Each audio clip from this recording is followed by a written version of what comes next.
Bienvenidos guardianes de la historia y buscadores de la verdad en el tiempo. Soy Pedro, y hoy te guiaré por un sendero estrecho, rodeado de montañas y mar, donde el eco del acero aún resuena, y la memoria del sacrificio nunca muere.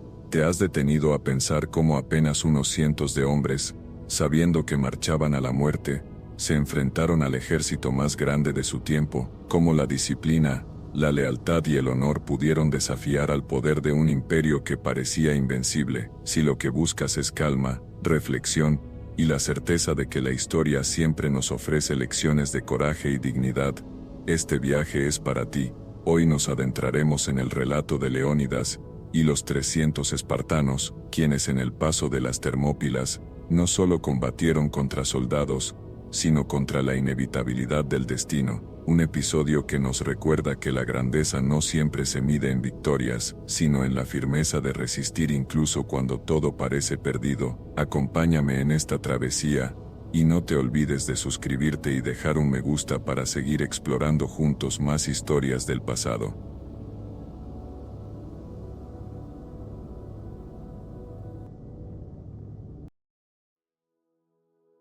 El choque de mundos. En el siglo V a.C., el mundo conocido estaba dividido en dos realidades opuestas.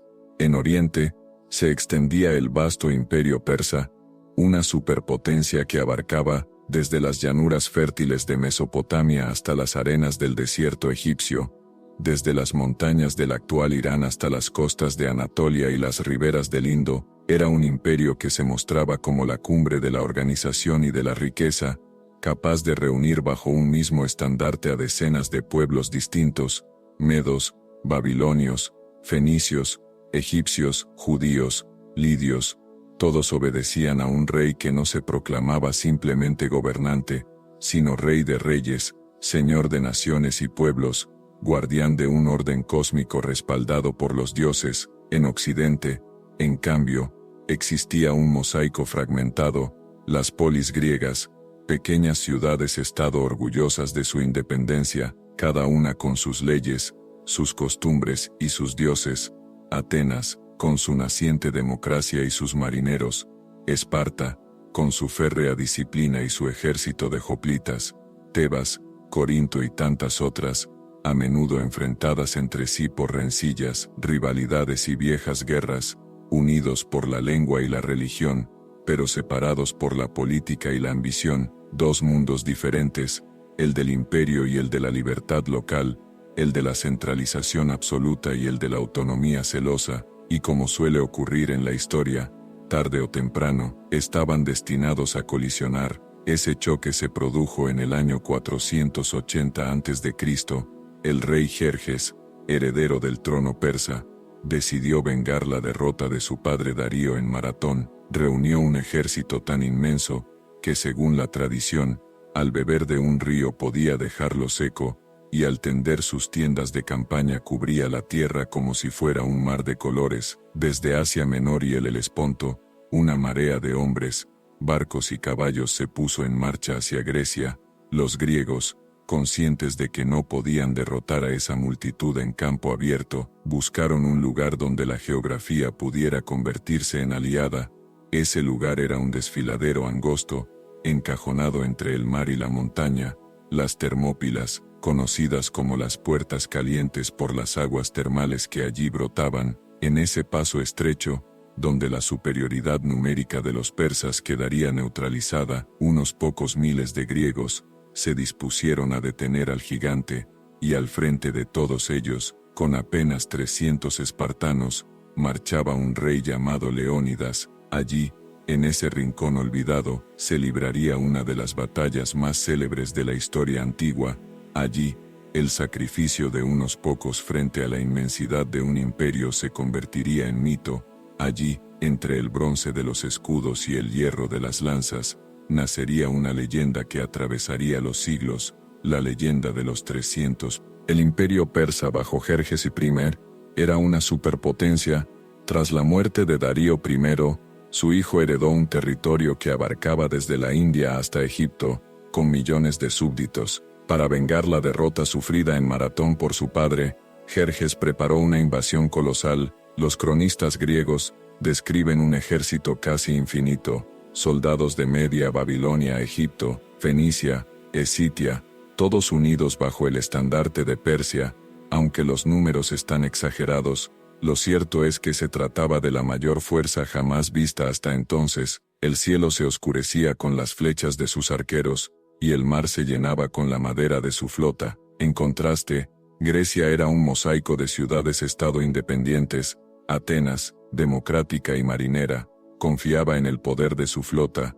Esparta, oligárquica y militar, basaba su fuerza en la disciplina de sus hoplitas. Pero Grecia estaba dividida.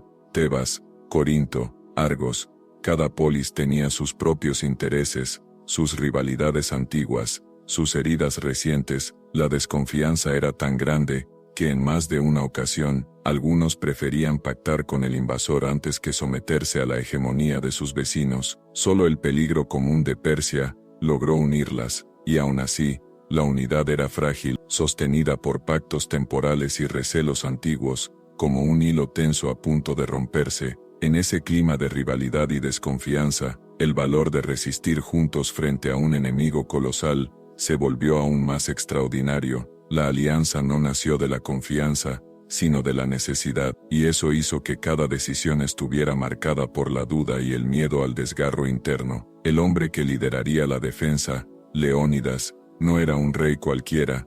En Esparta, los reyes compartían el poder en una diarquía. Leónidas, hijo de Anaxándridas II, no estaba destinado a reinar, pero las muertes de sus hermanos mayores lo llevaron al trono. Formado desde niño en la Agogé, el duro sistema educativo espartano, conocía el hambre, la resistencia al frío y el dolor, y la disciplina de la falange. Esparta había convertido la guerra en un modo de vida. Para un espartano, la consigna era clara: regresar con el escudo o sobre él. Cuando Jerjes invadió Grecia, Esparta se encontraba en plena celebración de la Carnea, un festival religioso en honor al dios Apolo. Durante esos días sagrados, las leyes espartanas prohibían movilizar al ejército completo, pues la devoción a los dioses estaba por encima incluso de la guerra, pero el peligro era demasiado grande para ignorarlo. Leónidas, rey de Esparta, comprendió que debía actuar, y eligió a 300 hoplitas para acompañarlo. No fueron seleccionados al azar, todos eran hombres maduros, curtidos en la disciplina de la Agogé, y con una condición común: cada uno de ellos tenía un hijo varón que aseguraba la continuidad de su linaje. Así, aunque ellos murieran, Esparta no perdería la semilla de su futuro. Todos sabían que no marchaban a la victoria, sino al sacrificio. Aún así, aceptaron sin dudarlo, porque el deber para con la polis estaba por encima de la vida misma. A esos 300 se sumaron contingentes de otras ciudades griegas: tespios, tebanos, corintios, focidios, hasta alcanzar unos 7.000 hombres. Juntos, Leónidas los condujo hacia el estrecho de las Termópilas, la puerta caliente que custodiaba el acceso al corazón de Grecia central. No se trataba solo de defender un paso, se trataba de levantar un muro humano contra el poder de un imperio. Allí, en ese estrecho angosto, el destino de Grecia se pondría a prueba. El estrecho de las Termópilas era el escenario perfecto, apenas unos metros de ancho, encajonado entre el mar y la montaña, impedía a los persas desplegar sus fuerzas. Allí, la falange griega, compacta y disciplinada, podía resistir a enemigos muy superiores en número. Además, el lugar tenía un simbolismo especial. Las aguas termales que le daban nombre recordaban a los griegos el calor de la tierra y los dioses que la protegían. El primer choque llegó cuando Jerjes lanzó contra ellos a sus tropas de infantería ligera. Los griegos resistieron sin ceder terreno. El escudo de cada hoplita protegía al compañero de su derecha, formando un muro de bronce y disciplina. Los persas fueron rechazados una y otra vez. La falange avanzaba con pasos medidos, empujando como una sola fuerza. Ese día, Jerjes comprobó que la victoria no sería tan sencilla. Convencido de que sus tropas comunes no bastaban, Jerjes envió a su guardia personal, los temidos inmortales, 10.000 hombres armados con las mejores lanzas y arcos, pero incluso ellos fueron derrotados en el estrecho. Los espartanos fingían retirarse para luego girar y destrozar a sus perseguidores. El miedo comenzó a extenderse en el campamento persa. Si un puñado de griegos podía detener a Jerjes, ¿qué sucedería si todo el Peloponeso se levantaba? Heródoto narra que, al ver la nube de flechas oscurecer el cielo, un espartano comentó: «Tanto mejor, lucharemos a la sombra». Ese humor ácido, esa serenidad ante la muerte era la esencia de Esparta. El segundo día fue igual de sangriento. Miles de persas cayeron sin romper las filas griegas. La resistencia parecía eterna, hasta que apareció la traición.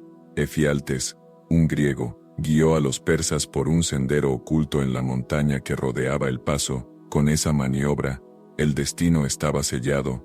Leónidas fue advertido, y entonces tomó su decisión final. Leónidas despidió a la mayoría de sus aliados, solo quedaron a su lado los 300 espartanos, 700 tespios que rehusaron marcharse, y un pequeño grupo de tebanos. Al alba, sabiendo que estaban rodeados, lanzaron su último ataque, lucharon con lanzas hasta que se quebraron, luego con espadas, y finalmente con las manos. Leónidas cayó en combate, y los suyos pelearon por recuperar su cuerpo, una y otra vez, hasta ser aniquilados. El paso quedó sembrado de cadáveres, pero también de gloria. Sobre su tumba se grabaron estas palabras sencillas: «Extranjero, ve y dile a Esparta que aquí yacemos, obedientes a sus leyes». No hubo coronas de laurel, ni riquezas, ni cantos de victoria para los 300, lo que quedó fue algo más profundo, el testimonio de que incluso en la derrota puede esconderse la semilla de la grandeza. La batalla de las Termópilas fue en lo militar un desastre, las huestes griegas fueron aniquiladas, el paso cayó, y el camino hacia el corazón de Grecia quedó abierto, y sin embargo en lo moral, fue una victoria colosal. Con unos días de resistencia, Leónidas y sus hombres compraron lo más valioso en toda guerra: tiempo para que Atenas reforzara su flota, para que Esparta reuniera a sus hoplitas, para que las polis griegas olvidaran rencillas y se unieran ante la amenaza común. Meses más tarde, en Salamina, la flota griega humillaría al poder naval persa, y en Platea el ejército heleno lograría la victoria definitiva. Pero en el origen de esa cadena de triunfos estuvo el sacrificio de unos pocos en un paso olvidado entre montañas y mar. El sacrificio de Leónidas y sus 300 se convirtió en un símbolo eterno de resistencia frente a la tiranía. No lucharon por gloria personal, ni por riquezas, ni por ambición de conquista. Lucharon porque la ley de su pueblo les ordenaba resistir. Lucharon porque sabían que si se retiraban, todo su mundo desaparecería bajo el peso del imperio, y en ese acto de obediencia y valor trascendieron a la historia, porque no solo combatieron contra el ejército persa, combatieron contra el olvido, contra esa fuerza implacable que borra nombres, historias y gestas, y vencieron. A partir de entonces, el nombre de Leónidas ya no fue solo el de un rey espartano, fue el de un arquetipo, el líder que acepta la muerte para dar ejemplo a los vivos, el de un hombre que comprendió que morir con dignidad podía ser más poderoso que vivir con miedo. El eco de las Termópilas atravesó los siglos, inspiró a Roma en sus horas oscuras, a pueblos medievales que luchaban contra invasores, a hombres y mujeres modernos que vieron en ese sacrificio la prueba de que la libertad se defiende, aunque cueste la vida. Y así, cuando el mundo recuerda a los 300, no lo hace por el número exacto de soldados, ni por la precisión de los relatos antiguos, lo hace porque ellos demostraron que el coraje puede desafiar a lo imposible, que el deber puede ser más fuerte que el destino, y que el espíritu humano, en su momento más puro, es indomable. Las Termópilas no son solo una batalla, son un recordatorio eterno de que la grandeza no siempre se encuentra en las victorias, sino en el modo en que se enfrenta la derrota, que morir de pie puede ser más inspirador que vivir de rodillas. Hoy, en ese estrecho donde el mar besa las montañas, ya no resuenan gritos de guerra ni choques de lanzas, pero si cierras los ojos, aún puedes imaginar el temblor del suelo bajo los pasos de los hoplitas, aún puedes escuchar el rugido de los persas estrellándose contra el muro de bronce, y aún puedes sentir el silencio solemne del sacrificio final, y al recordarlos, entendemos que algunos hombres mueren, pero su ejemplo no, que la carne perece, pero la idea permanece, y que, mientras el mundo siga recordando su gesta, Leónidas y los 300 seguirán luchando, eternos, en el corazón de la humanidad. Hoy, siglos después, el eco de esa lucha aún resuena, nos recuerda que el valor puede cambiar el curso de la historia, que la libertad se defiende incluso en la derrota, y que algunos nombres nunca se borran. Así fue la historia de las Termópilas, así nació la leyenda de los 300, pero la verdadera fuerza de aquel sacrificio no estuvo en el número de hombres, ni en las armas que blandieron, estuvo en la convicción de que había ideales más altos que la propia vida. Leónidas y los suyos sabían que no regresarían a casa, y aún así marcharon, no con resignación sino con orgullo, como quien acepta que su muerte puede iluminar el camino de los que vendrán. Los griegos de entonces comprendieron que esa resistencia no fue en vano. Gracias a aquellos días ganados con sangre, Atenas pudo reforzar su flota. Esparta y las demás polis encontraron la unidad que tanto les había faltado, y poco después, en Salamina y Platea, los persas fueron derrotados. Sin las Termópilas, la historia de Grecia, y quizás la de Occidente, habría sido otra. El eco de Leónidas y sus 300 viajó más allá de su tiempo, inspiró a soldados romanos, a cronistas medievales y a pensadores modernos, se convirtió en un símbolo universal, la defensa de la libertad frente a la opresión, el valor de unos pocos frente a la tiranía de muchos, y más allá de la gloria militar, nos deja una enseñanza eterna, que el verdadero triunfo no siempre se mide en victorias visibles, sino en la huella moral que se deja en la memoria colectiva. Por eso, aunque las lanzas se rompieron y los escudos quedaron sobre la arena, su ejemplo permanece intacto.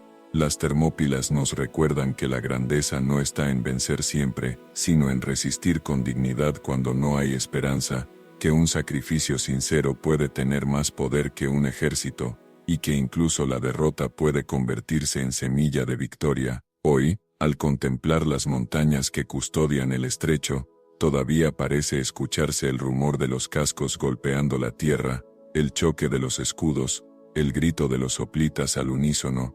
Allí, donde la historia y la leyenda se funden, los 300 siguen de pie, inmortales en la memoria del mundo, y así, cada vez que evocamos su nombre, repetimos el juramento que ellos hicieron con su sangre, que la libertad, la lealtad y el honor son valores que ninguna derrota puede sepultar. Ese es el legado de Leónidas y los 300, un legado que trasciende los siglos, que pertenece a toda la humanidad, y que nos recuerda, una y otra vez, que incluso en la oscuridad más profunda, siempre puede brillar la llama del coraje.